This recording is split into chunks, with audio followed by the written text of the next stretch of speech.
boa notícia. Está lá em Mateus capítulo 16, versículo 18 e 19. Nós vamos profetizar sobre este texto nessa noite. Mateus capítulo 16, versículo 18 e 19.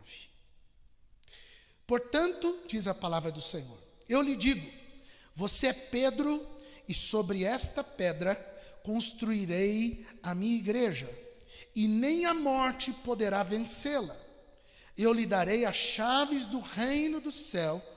O que você proibir na terra será proibido no céu, e o que permitir na terra será permitido no céu. Esta é uma revelação de Jesus a Pedro sobre como seria a formação da igreja primitiva, ou da igreja cristã no mundo. Não olhamos para Pedro como o primeiro pastor ou o primeiro líder da igreja antes de reconhecer que este homem estava separado por Deus e estava neste momento recebendo uma ordem diante de Deus para assim fazê-lo. Ele não foi de alegre o escolhido a pregar o primeiro sermão depois da morte de Jesus. Pedro estava ali debaixo de uma autoridade. Havia uma autoridade sobre a palavra de Pedro. Tanto que ele só pregou assim, arrependei-vos, pois é chegado o reino dos céus. E naquele momento, 3.000 pessoas se renderam a Jesus. Nós olhamos para este poder de ser uma igreja, que as coisas acontecem e a gente diz, onde está esse poder? Há um cântico antigo, pentecostal, que diz, onde está aquele povo barulhento? Não é? Que é a tentativa de alguém olhando para trás e lembrando de que a igreja era fervorosa, que a igreja era aquecida com o coração, e tudo que ela fazia com zelo, com amor, com paixão. E depois ele está diante de uma igreja fria, apática, e ele então canta, onde está aquele povo que fazia aquele barulho? Então, de tempo em tempo, a gente sabe disso, a igreja entra num colapso, e ela precisa, a partir do ciclo da vida dela, de um renovo, de um reabastecimento, de um adubo novo. A gente sabe que toda árvore, ontem a gente estava refletindo disso lá na casa da Ana Júlia, olhando para a parreira dela e para mim, a gente vê que o período da parreira agora é um período de feiura. É um período onde até os cachos de uva que deram há um mês atrás, eles apodreceram no pé. Eles não vingaram. Aí eles secam as folhas, os galhos são enfeiados, e você só vê aquela coisa em cima de uma madeira já envelhecida, e você diz, para que serve tamanho trabalho, né? Todo dia tem que varrer aquele quintal debaixo daquela parreira. Mas no tempo certo, ela vai dar o fruto. Agora, tem um período que ela não dá fruto nem no tempo certo. É porque ela está faltando nutriente na terra. É porque ela está faltando recurso para ela poder voltar a viver. Então, eu acredito que de tempo em tempo Deus permite que a igreja se enfeie, fazendo parte do ciclo de renovação dela.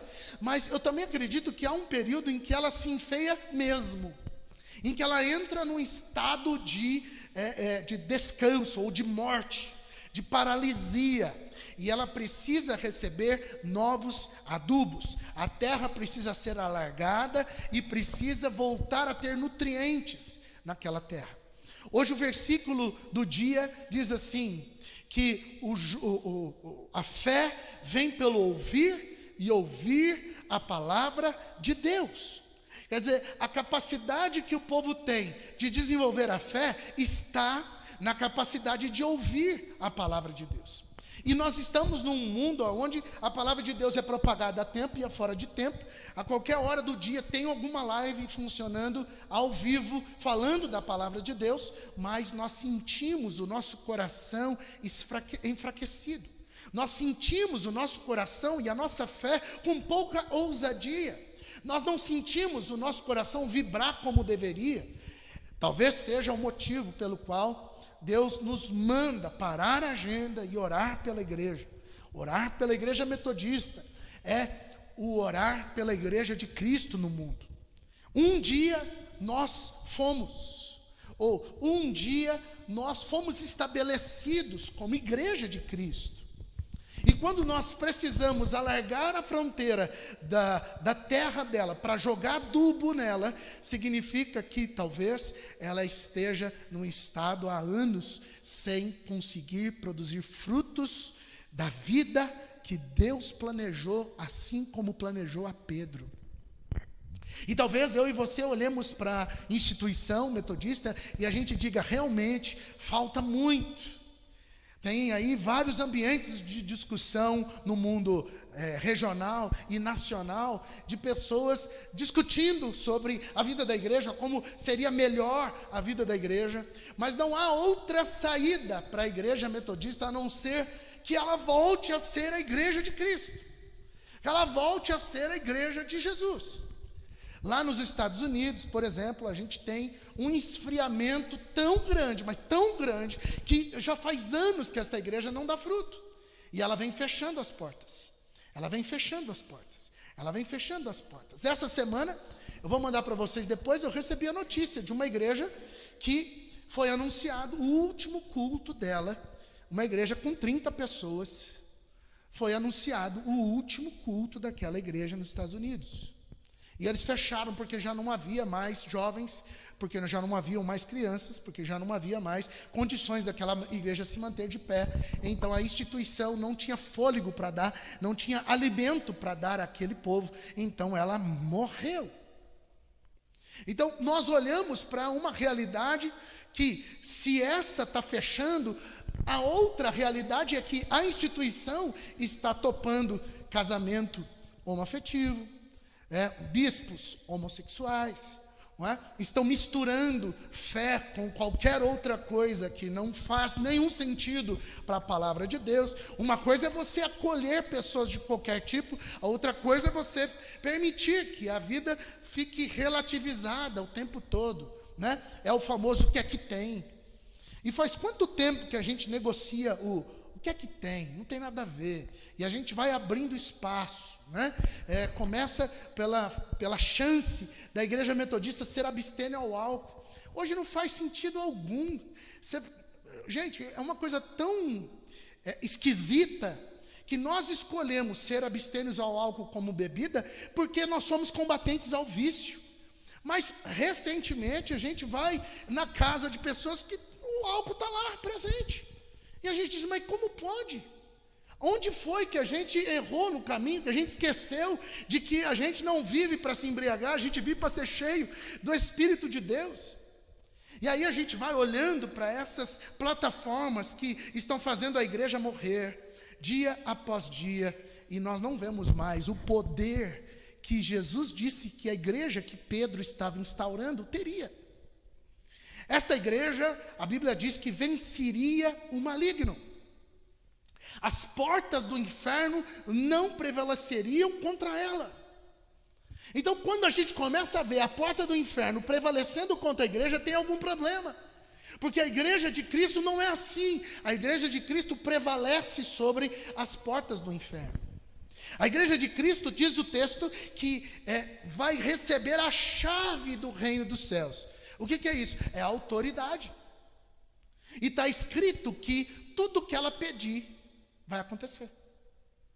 Tudo que ela falar aqui na terra vai acontecer aqui no céu. Então eu imagino que Deus esteja olhando para a igreja de Cristo na terra e vendo ela sendo acuada, cada vez mais acuada pela relativização, seja mínima ou máxima, depende aí do nível de vida que nós estejamos, Talvez porque ainda não vimos o fim decretado, institucionalmente falando, A gente ainda tem alguma esperança. Mas Deus olhando para nós, Ele tem visto que nós em algum momento desligamos aqui na terra algo que tem sido bloqueado no céu. Talvez a gente não percebeu como igreja metodista no Brasil, mas nós temos desligado a nossa autoridade como igreja de Cristo aqui na terra. E a Bíblia diz que se você desligar, vai ser desligado. Se você ligar, vai ser ligado. Então, da mesma maneira que existem pessoas que trabalham para fazer com que a igreja se mantenha relativizada, se mantenha comum, como um órgão comum, como qualquer outro órgão, Nós precisamos ser aqueles que profetizam e dizem: não, nós não somos como qualquer igreja, nós somos a igreja de Cristo. Pode ser que nós não sejamos a única, mas nós fazemos parte do corpo vivo. E precisa nascer na boca dos metodistas, ao invés da reclamação e da murmuração de como é a igreja lá nos status maiores, nós precisamos declarar: o que depender de nós, ela vai ter autoridade para ligar no céu, que a dimensão que é feita no céu seja feita na terra. A Bíblia diz no Pai Nosso: olha, você deve orar assim: que venha o teu reino e seja feita a tua vontade. A vontade de Deus não é que a igreja se feche. A vontade de Deus não é que o povo se esfrie. A vontade de Deus não é que uma instituição vá morrendo e acuando a igreja de Jesus. A vontade de Deus é que a porta do inferno não prevaleça contra a igreja de Jesus. A igreja de Jesus acolhe qualquer pecador, mas transforma qualquer pecador. Essa história da gente acolher qualquer pecador e o pecador ficar no meio de nós sem mudança alguma, está errada. Nós precisamos incomodar o pecado, nós precisamos combater o pecado. Não podemos ser uma igreja que relativiza o pecado, que deixa para lá, porque o irmão é bonitinho, porque o irmão é gostosinho, porque isso e aquilo. O que é errado e tem que ser consertado pelo poder do Senhor. Deus deu amor suficiente para, se amarmos as pessoas, não queremos que elas vivam no erro. Mas há quanto tempo faz que a gente não se incomoda mais com os pecados que a gente comete? Faz quanto tempo que a gente já não pede perdão a Deus, confessando a nossa mazela ou o nosso desleixo com as coisas ditas de Deus? Então, olhando para esse texto, eu percebo que, se existe no tempo realidades, ou pessoas, ou órgãos, ou uma atmosfera que esteja calando a igreja de Jesus, pode existir num gueto chamado Botucatu, num bairro chamado Vila dos Lavradores, pelo menos alguém que queira ver o céu abrindo na terra à vontade de Deus. Pode existir alguém que ora, que chora, que geme, desejando a vontade de Deus. Eu creio nisso. E creio que você é essa pessoa. Por isso eu quero que você e eu profetizemos sobre o resgate da igreja bíblica. O que nós temos que fazer? Qual que é a estratégia para fazer a igreja crescer? A Bíblia dá a resposta. E hoje eu estava ouvindo uma mensagem e tocou no meu coração isso, de que talvez, para que eu possa viver a igreja bíblica, eu tenho que paralisar o modelo de igreja que eu vivo. Para que eu viva a igreja que Jesus mandou viver e ter autoridade como Ele disse que eu teria, talvez eu tenha que dar uma pausa em tudo aquilo que eu disse que é a igreja. Talvez para eu mudar o meu estilo de vida como homem, eu tenha que dizer para mim: o que eu vivo não está certo. E eu vou ter que tomar novas posturas. Mas eu preciso de gente que profetize. Não, isso vai acontecer. A igreja bíblica ainda existe. A igreja bíblica ainda está no meio de nós. Nós não vamos permitir que a igreja seja sucumbida pelas portas do inferno. Não, a igreja bíblica, ela está em profundo desenvolvimento. Aonde? Dentro de cada um de nós. À medida que eu e você vamos vivendo a fé cristã e vamos alimentando o nosso coração desta fé genuína, certamente alguém vai ser impactado, alguém vai ser incendiado por esse favor. Guardadas as devidas proporções, vocês viram que abriu um posto novo de gasolina na cidade? E toda vez que eu vou abastecer nesse posto, está no quarteirão a fila. E esses dias então eu fui falar com alguém sobre o posto, a pessoa não sabia que tinha aberto um posto de gasolina novo na cidade. Eu falei: mas rapaz, o álcool está R$3,99 nesse posto. Você pega uma fila enorme, mas você abastece barato, querido. Ele falou assim: o quê? R$3,99? Então eu vou lá. Sabe, eu acho que a fé cristã é assim. Eu chego para alguém e digo: rapaz, você não sabe que a vida brotou em mim de um jeito extraordinário. O quê? Mas você, como pode você estar vivo desse jeito? Eu quero também. Esse incendiar não vem da força, não vem da pressão, não vem da burocracia, mas vem do livre acesso que toda a humanidade tem a Jesus. Toda a humanidade tem livre acesso ao Pai, através de Jesus. Então, que Deus possa abrir as portas para que novas pessoas cheguem, porque eu sou um incendiário, eu sou uma pessoa que quando falo de Jesus, o negócio está fervendo dentro de mim. Por quê? Porque eu sou a igreja de Cristo. Mas faz quanto tempo que eu e você não temos o nosso coração abrasado? Faz quanto tempo que aquela paixão que ardia na nossa adolescência ou na nossa juventude não arde outra vez? Faz quanto tempo que a gente não fazia jejum? Faz quanto tempo que a gente não gastava um tempo a mais de consagração a Deus? Que Deus resgate esta igreja que é apaixonada por Ele e é apaixonada por aquilo que Ele é apaixonado. A igreja de Cristo só tem duas paixões. Ela ama a Deus sobre todas as coisas e o próximo como a si mesmo. Ela não vive de outra plataforma, ela só vive de amar a Deus e de amar as pessoas como se ama. Por isso nós precisamos, além de orar para a igreja, resgatar a igreja bíblica, nós precisamos de uma igreja cristocêntrica, uma igreja que termina e começa em Cristo. Acabamos de cantar que Ele é o alfa, o ômega, o princípio e o fim. Então nós precisamos orar para que o fulano fique perto de nós por causa de Cristo. Nós precisamos orar para que o fulano se afaste de nós, ou seja enviado para algum outro lugar por causa de Cristo. Nós precisamos orar para que a nossa família esteja centrada em Cristo. Por que a sua família está de pé? Por causa de Cristo. Por que o seu ministério está de pé? Por causa de Cristo. Por que você é assim assado? Por causa de Cristo. Por que você prospera? Porque Cristo está comigo. O cristocentrismo é pôr Cristo de volta no lugar da primazia, das primeiras coisas. Mas nós vamos deixando de lado. A gente, para manter uma estrutura de pé, a gente vai negociando Cristo. E foi exatamente isso que a igreja metodista no Brasil tem feito. A igreja tem negociado Cristo, ela tem deixado. Eu sou da época que ao estudar na universidade, em 99, lá na Unimep, não se podia falar de Jesus. Quando que uma universidade que é metodista, que é cristã, não pode falar daquele que é o dono dela, tem alguma coisa errada. É como dizer que o dono da van não pode aparecer, porque ele é o dono da van, para os funcionários da van. Se nós somos metodistas, temos uma universidade confessional, é porque Cristo tem que ser anunciado ali. Mas olha quantos anos isso já faz, ó.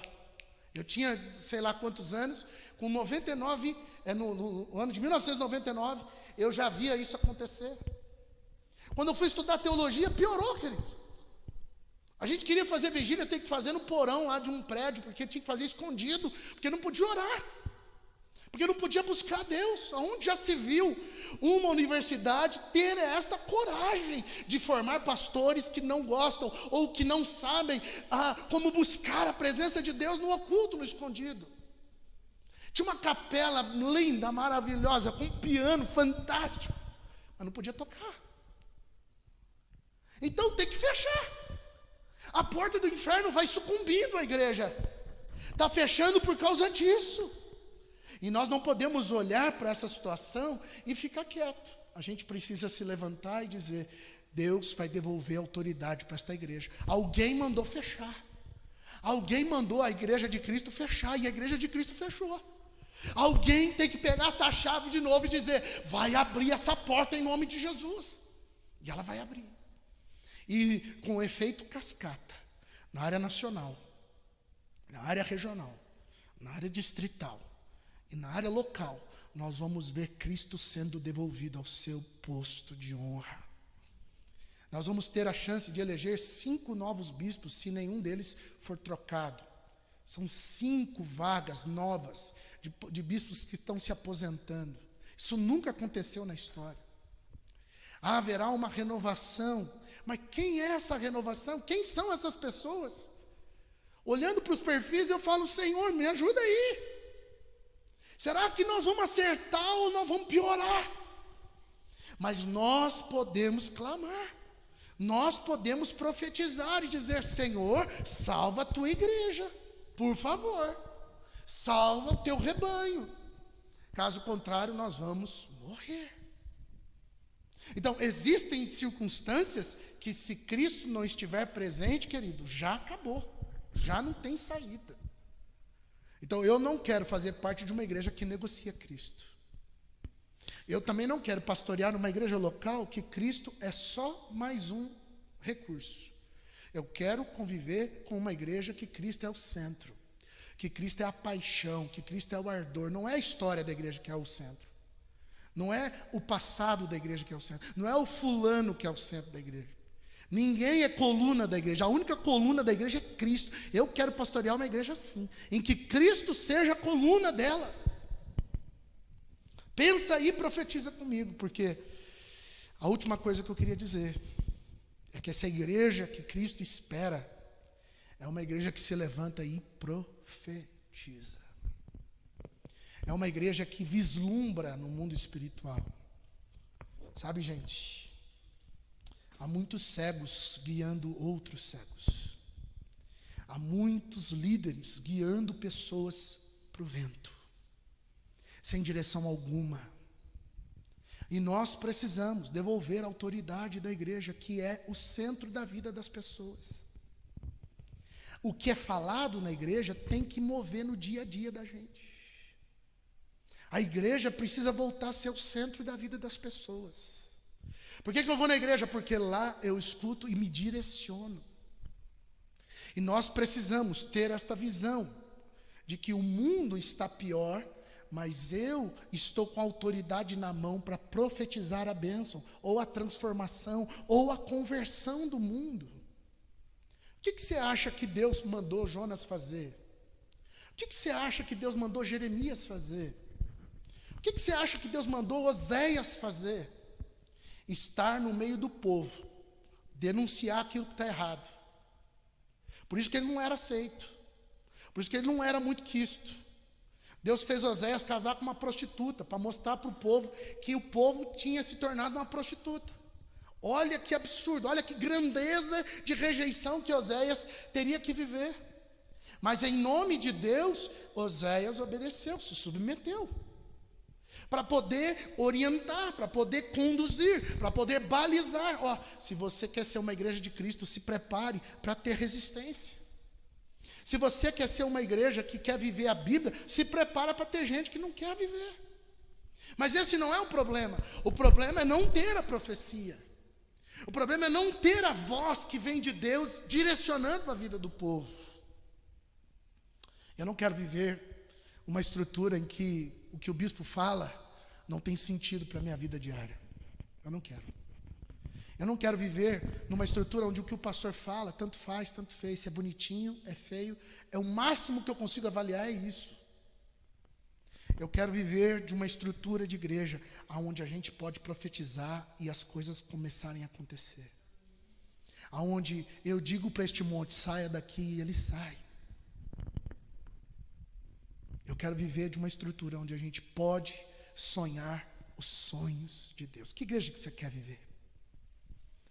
Nós podemos profetizá-la.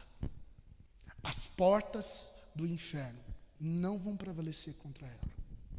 Se é a igreja de Jesus, não prevalece. Então, se tem prevalecido, está faltando Jesus. Vou meter Jesus no meio. Vou buscar a centralidade de Jesus então, para que ela volte a se desenvolver.